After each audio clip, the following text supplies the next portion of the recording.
Welcome back to Nature's Cadence Farm. Today we're going to be working on our 2006 Honda Odyssey. And this is an EXL. I don't think that makes a difference for what we're doing today, but the problem I'm having with this van is the power steering pump reservoir has a crack in it. And that's not a big deal. Well, it is, because it loses power steering fluid rapidly.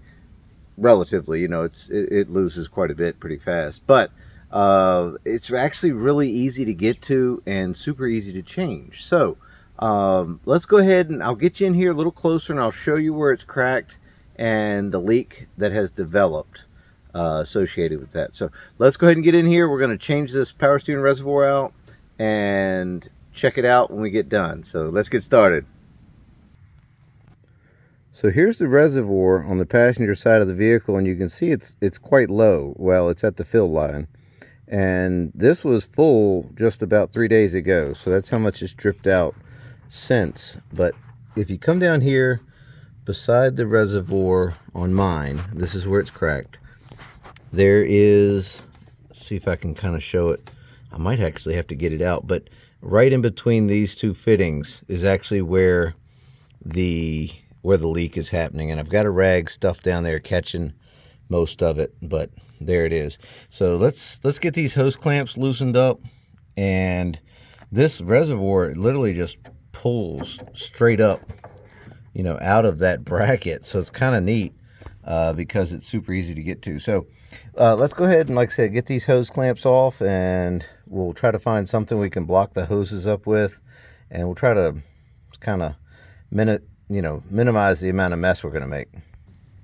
What I did was took the reservoir out of the bracket, and that lowered it. Since it was already low, it lowered it down to where I can get this upper hose, the smaller one, off without draining fluid out of this tap that's on here. So I'm just going to loosen up this hose clamp, slide that out of the way, and I'll tell you what, we'll tighten it down so it doesn't disappear somewhere where we might have trouble getting to it. So once I get this hose off, I need to be able to kind of plug it, because I'm feeling like it's going to be dripping everywhere, but I might be able to get this in long ways like that, instead of using this part, but actually stuff it in there like that. So I'm going to try that on this smaller one, and then I'll see if I got a bigger one, or maybe a bolt or something I can shove in the other one. So let's go ahead and try that out.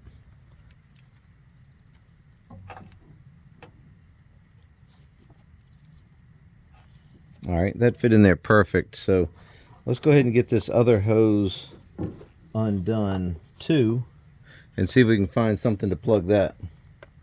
So it looks like I've got something right here that'll work for that larger hose, and I'll just put this cap on here, and that'll seal everything up. Looks like I'll be able to get the hose right onto there. So let's go ahead and get this other hose off. This is the larger one on the bottom. Alright, I'm going to have this plug ready so when I pull this thing off of here, it doesn't start draining everything out. There we go. That'll work. Alright, so here's the old reservoir, and I'll be able to show you a little bit better picture of what's going on here if I wipe it up. So let's see, there's the crack right below my thumb right there. So kind of hard to see, but there it is. So either way, I'm going to go dispose of this so we can get some fresh fluid in there and get the new reservoir. Now here's our new reservoir, and it's a 603952 from Dorman, and this was in stock at one of my local Advanced Auto Parts. So but what I will do for you is I'll put a link to this for an online source that you can get one of these. Here's what it looks like out of the package. That's kind of nice. Looks very similar to the original one, but it's a aftermarket. So either way, we'll pop these plugs off of here, open that up, we'll go ahead and put our lower hose on first because that was the last one we took off. So I'm going to kind of act quick on this because, like I said, it's dripping fluid everywhere.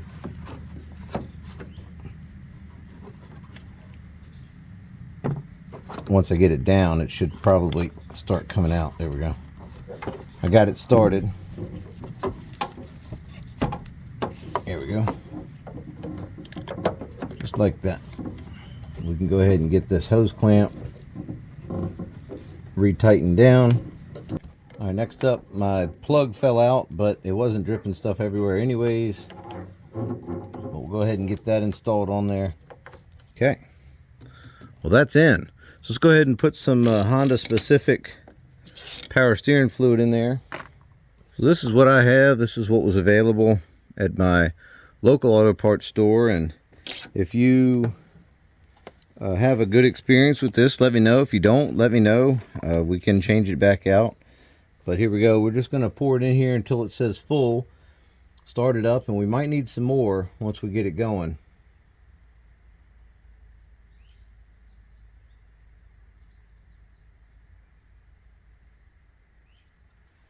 Alright, so I've got it to the upper level there, if you can see that. Yep. So we'll put this cap back on there. We'll start the van up, and we'll see how it looks. It should pull it down. We might have to run the wheels back and forth all the way, and then we'll see what the level is when we get done.